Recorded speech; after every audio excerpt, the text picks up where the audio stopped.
Bonjour tout le monde, bienvenue à ce nouvel épisode sur l'art du slow living. Marie-France Bélan, fondatrice de Noir sur Blanc, atelier d'art et design. Donc aujourd'hui, je suis bien contente d'être là avec vous. Petit rendez-vous bimensuel, là. Je pense que je suis en train de prendre le rythme de plus en plus. Aujourd'hui, j'avais envie d'aborder un sujet, honnêtement, qui me tient vraiment, vraiment à cœur parce que ce sont des choses que j'entends encore et encore depuis les 2 dernières années que j'ai lancé Noir sur Blanc. Aujourd'hui, je voulais aborder avec vous, vous présenter 5 mythes autour de l'art québécois, puis je voulais vous expliquer chacun parce que honnêtement, ce sont des choses que je me fais dire ici et là depuis les 2 dernières années, puis je pense que c'est important de les aborder, ces mythes-là, parce que la majorité, en toute honnêteté, sont non fondés. Fait que ça se base souvent sur une préconception ou une vision du marché de l'art québécois qui n'est pas nécessairement toujours d'actualité ou qui va se coller davantage à l'exception plutôt qu'à la règle. Donc, c'est ces 5 mythes-là que je voulais aborder.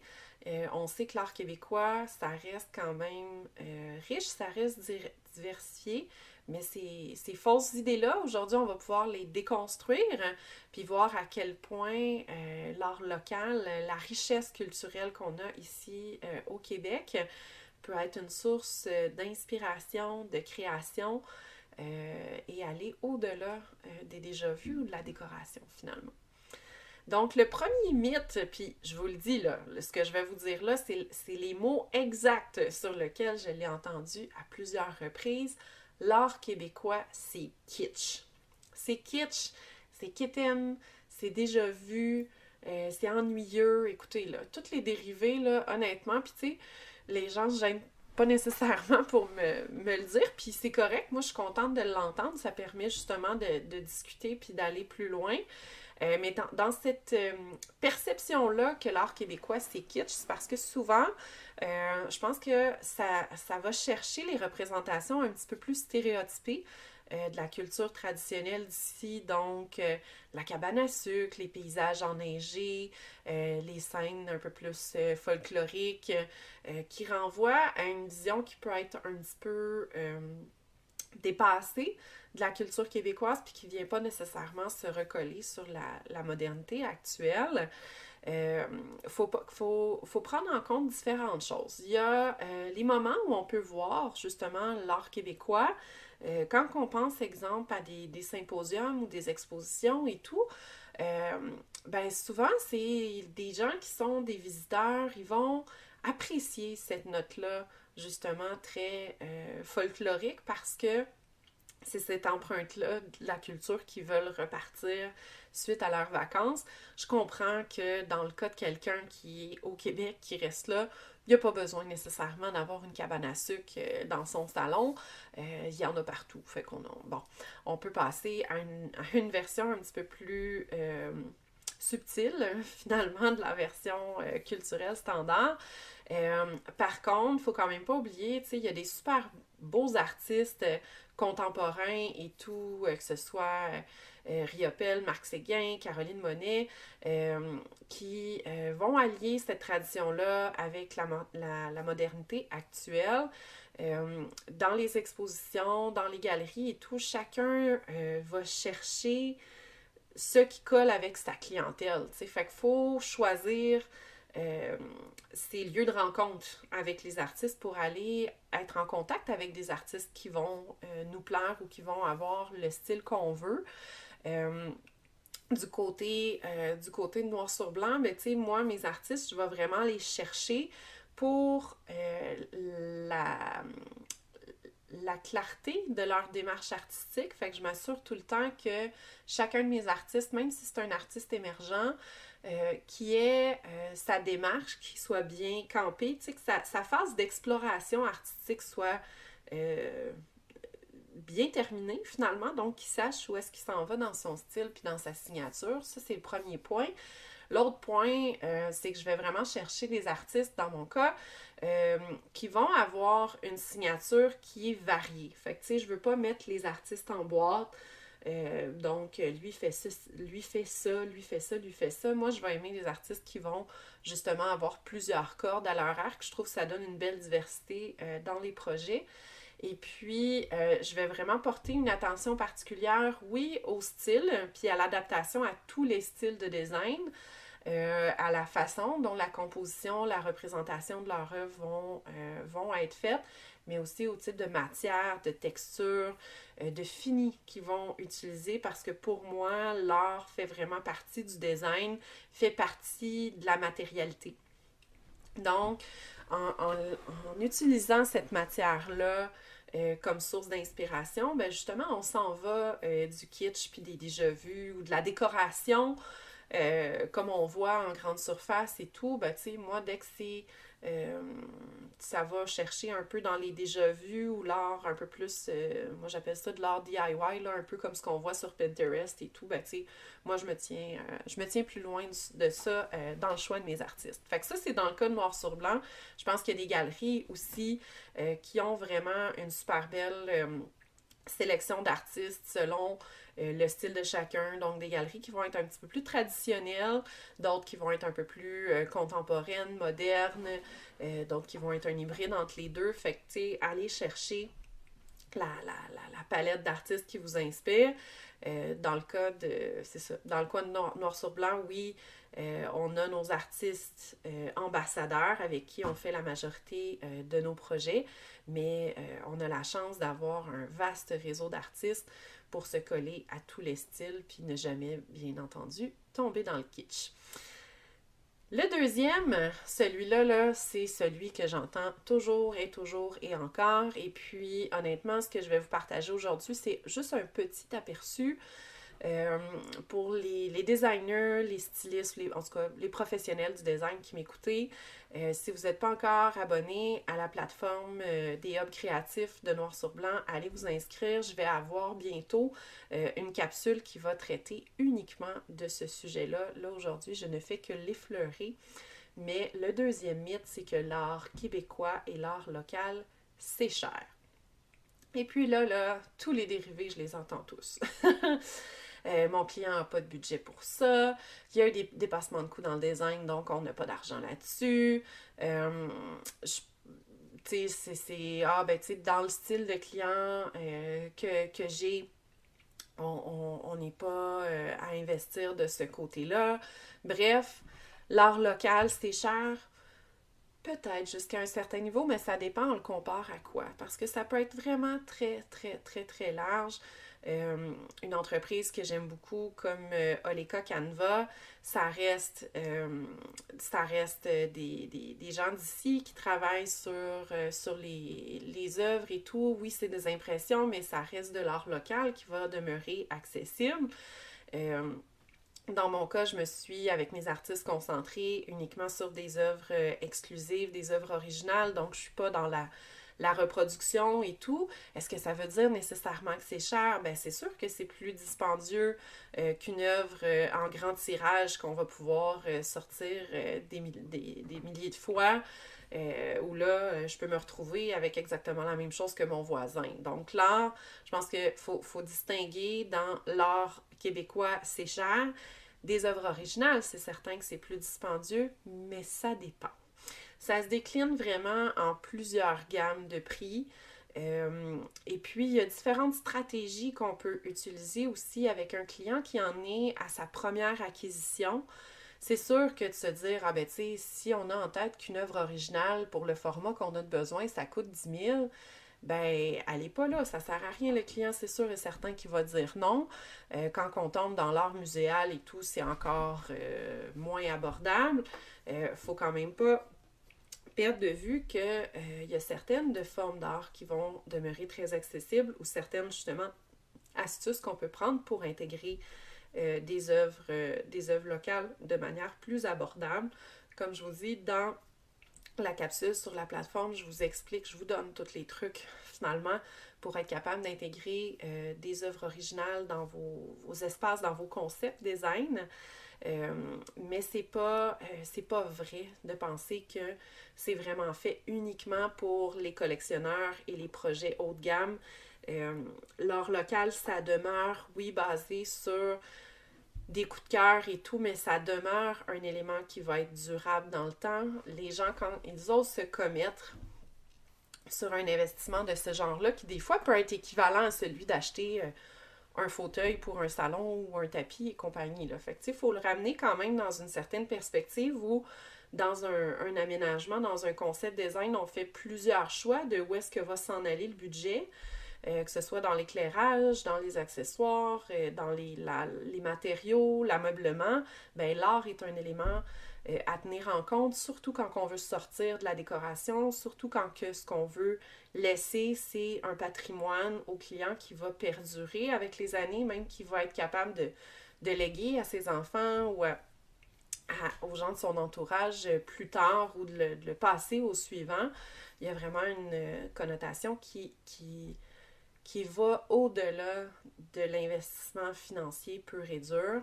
Il y a plusieurs façons, là aussi, au niveau du budget, quand on tombe dans des projets corporatifs, de rentabiliser cette acquisition-là pour l'entreprise, d'aller chercher des frais fiscaux qui peuvent être super avantageux pour les entreprises. Donc, il faut voir ça vraiment comme un investissement qui gagne de la valeur avec le temps.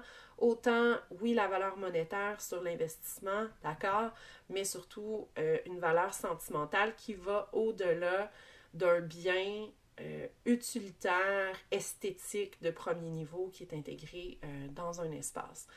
Donc, gardez en tête, l'art québécois, c'est plus accessible qu'on peut le penser.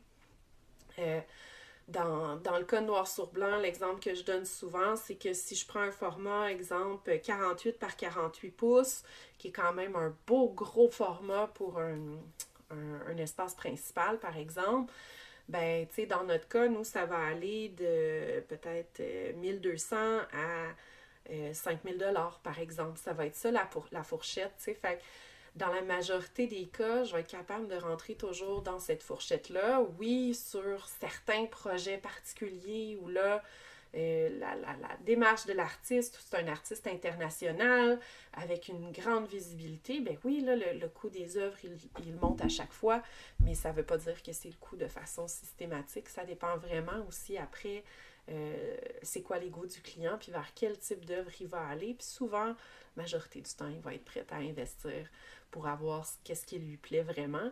Sinon, ben, c'est sûr que là, c'est plus facile d'y aller sur quelque chose qui est vraiment abordable parce qu'on n'a pas besoin d'avoir cette réflexion-là pour dire, bon, ben, ok, je me commets sur un investissement. Je le fais en toute connaissance, je le fais en toute intention, puis ça me représente bien. Ça demande quand même un certain exercice, fait que c'est pour ça que c'est plus facile de se rallier à de l'art bon marché. Comme ça, ben, tu sais, si on se trompe, on recommence, puis c'est pas très grave, tu sais. Tandis que là, il faut avoir une réflexion qui est un petit peu plus élaborée, mais qui peut se faire vraiment de la bonne façon. Ce qui m'amène au mythe numéro 3. Donc, le mythe numéro 3, c'est que des œuvres originales ou des œuvres d'art locales, c'est difficile à agencer en design. Ça, là, c'est quelque chose que j'entends, encore une fois, quand même assez souvent, surtout avec ce qu'on voit aujourd'hui dans le domaine du design. L'art a comme été, surtout au Québec, l'art a été relégué un petit peu plus en second niveau de ce que moi je peux en percevoir, du moins du milieu. Parce que justement, tu sais, l'art et le stylisme, la décoration, c'est deux champs de compétences distincts. Ben, l'art est lié présentement sur le marché. Pour ce que je vois, c'est que l'art est lié davantage du côté de la décoration. Donc, quand on est du côté du design, puis il faut aller un petit peu du côté de la décoration, c'est plus facile d'y aller sur du prêt à installer. Des éléments qui sont un petit peu plus faciles à intégrer dans les projets. Donc, à ce moment-là, ben oui, ça peut paraître que l'art québécois, l'art local, c'est plus difficile, surtout quand on tombe le figuratif. Moi, je vois que Dans le monde du design, le figuratif est plus difficile à intégrer que des œuvres abstraites, puis même le maximaliste est plus difficile à intégrer que des œuvres minimalistes. L'idée, c'est vraiment pour défaire ça, c'est de ramener l'art du côté de la matérialité. Il faut ramener cette recherche-là de l'œuvre, il faut la ramener pendant l'exercice de recherche de matériaux et à la limite même au niveau de l'éclairage, la même chose. C'est à ce moment-là que ça se fait pour être plus facile à intégrer et non pas à la fin du projet. À la fin du projet, c'est un petit peu comme si on monte à reculons dans un escalier roulant. On va être capable d'arriver en haut, là, mais c'est peut-être pas la façon la plus efficace de le faire. Dans l'intégration d'une œuvre d'art originale, quand on le fait au niveau de la matérialité, c'est qu'on vient utiliser la démarche de l'artiste comme inspiration, comme complément aux autres éléments de matérialité qu'on choisit. Ça vient inspirer au niveau de la couleur, de la texture, de la matière, de l'énergie, de la vibe qu'on veut donner dans l'espace. Donc, pour que ce soit plus facile à intégrer, le truc, c'est que faut que ce soit fait au bon moment, ce qui, dans mon expérience et mes observations, ce qui n'est pas le cas présentement. Donc, c'est certain que si vous attendez à la toute fin, à l'étape de la décoration, oui, ça peut paraître plus difficile d'intégrer une œuvre originale. D'un, il y a eu des dépassements de coûts, des fois, justement, le client doit faire des choix, doit laisser des choses sur la table et tout. Quand on le fait au début, le client va avoir vraiment une perception très, très personnelle, puis une appartenance déjà très personnelle aux œuvres qui ont été proposées par le designer dans le projet, au moment du 3D, au moment des mood boards. Donc, c'est pas cet élément-là qu'il va vouloir laisser aller ou nécessairement remettre à plus tard. Il va vouloir cet élément-là de personnalisation dans son projet dès le début. Ça va le suivre tout au long. Ça va vous suivre aussi tout au long. Puis ça vous donne, quand vous utilisez l'art en design, ça donne des repères, ça donne des indications au niveau du style de design pour vous aider à choisir la décoration, justement, à la fin, puis que l'étape de la décoration soit plus facile. Donc, si vous utilisez l'art à l'étape de l'idéation, de la conception, vous allez voir ce mythe-là, que c'est difficile à agencer, il va mourir dans l'œuf, puis vous allez pouvoir l'oublier complètement. L'autre, celui-là, c'est la réponse qu'on me donne souvent quand je parle justement à des designers, surtout quand j'ai fait mon étude de marché là, au tout début, avant de partir noir sur blanc. Ce qu'on me disait tout le temps quand je faisais mon sondage avant de démarrer l'entreprise, c'est ah non, non, moi j'intègre pas des œuvres locales, c'est beaucoup trop subjectif pour que moi je puisse suggérer des choses à mes clients. Donc c'était la réponse que j'avais des designers, des architectes, c'était ce qu'on me disait, c'est trop subjectif pour être intégré par un tierce partie. Il faut que le client s'approprie l'œuvre justement pour en faire l'acquisition et investir. Donc, certains peuvent croire que c'est tellement personnel que ça peut pas être un élément central parce que ça risque de pas plaire au client ou justement c'est trop personnel que là, si la designer s'intègre dans cette partie-là, ben là, ça va trop dans une partie émotive du client ou de façon générale, en design, on ne va pas nécessairement. Donc, pour défaire ce mythe-là, le meilleur truc que je peux vous donner, c'est justement, avec vos clients, aller plus loin. Aller plus loin dans l'évaluation de besoins, dans la collecte d'informations que vous faites, dans les questions que vous lui posez. Aller plus loin que uniquement dans le fonctionnel. Aller chercher l'émotion, la personnalité vraiment profonde de chacun de vos clients. D'un, ça va vous aider énormément à pousser plus loin vos concepts de design, mais là aussi, c'est que là, la porte de l'art local va s'ouvrir comme de façon toute naturelle parce que vous allez être capable de cibler c'est quoi qui représente vos clients. Puis là, tu sais, peut-être que je suis un peu biaisée là-dessus. Moi, quand j'ai commencé, ben plutôt quand j'ai fini mon cours et même pendant mon cours, moi, c'était l'art local qui était ma source d'inspiration. J'étais vraiment le mouton noir de ma cohorte là-dessus. Moi, c'était l'art qui m'inspirait, puis c'était dans mes projets, c'était cette œuvre-là qui me permettait de confirmer avec mon client que j'avais bien compris sa personnalité, son essence, puis la vibe et l'énergie qu'il voulait avoir dans son espace. Donc moi, c'était pratiquement le premier élément que je confirmais d'emblée avec lui.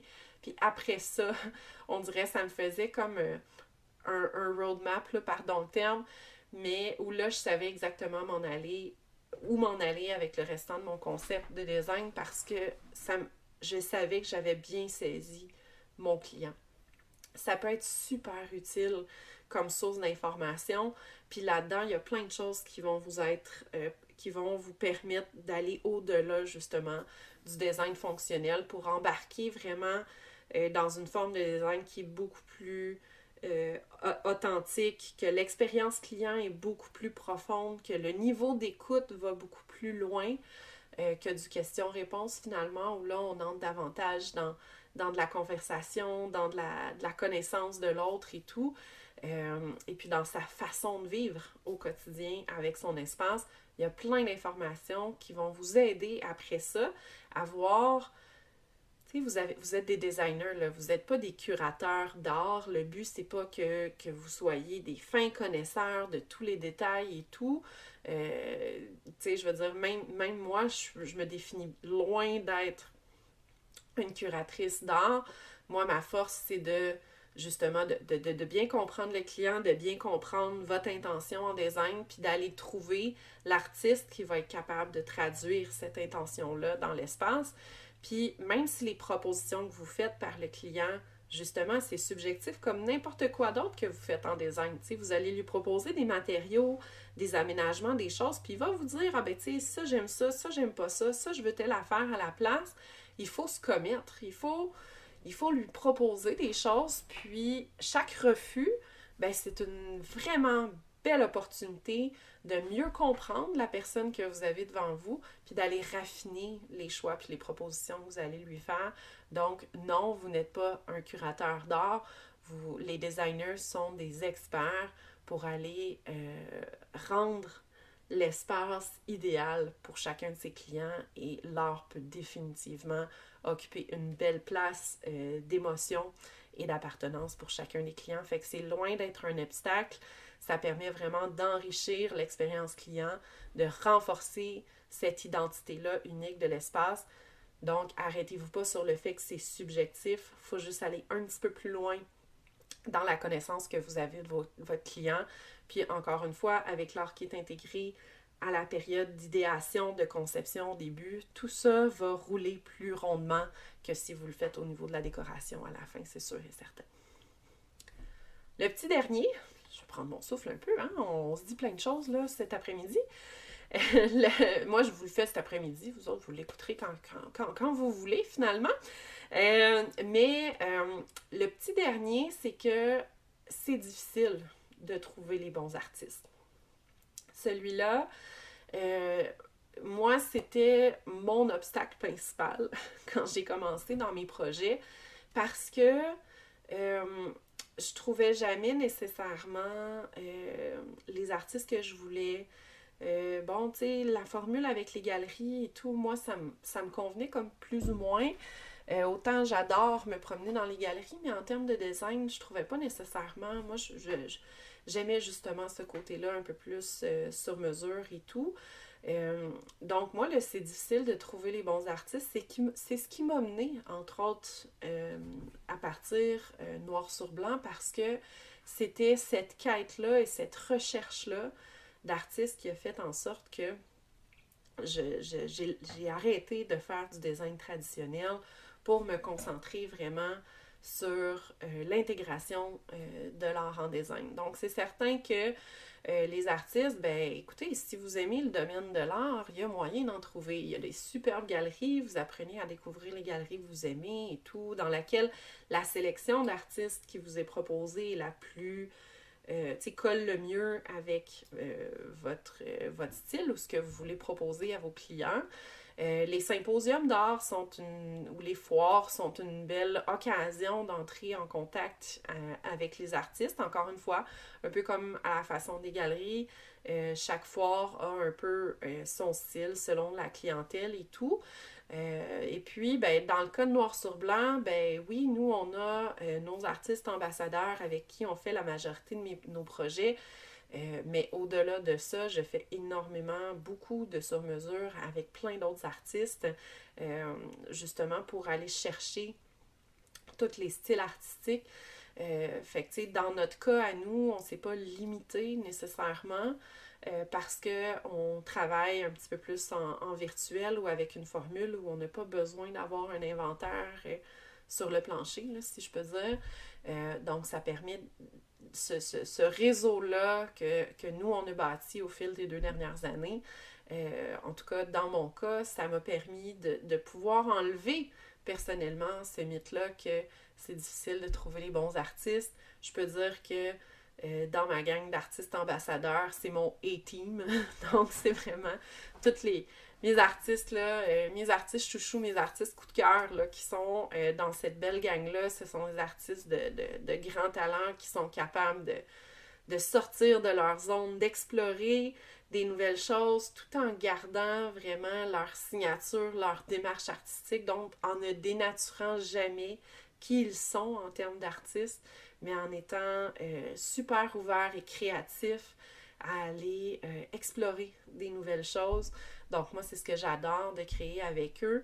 Et puis, quand on a justement des commandes sur mesure qui sont plus précises, ben là, je peux aller chercher dans mon réseau d'artistes invités pour aller vraiment avoir le bon artiste que ça prend pour le projet de design. Donc, c'est pas difficile de trouver des artistes, il faut juste aller au bon endroit pour les trouver.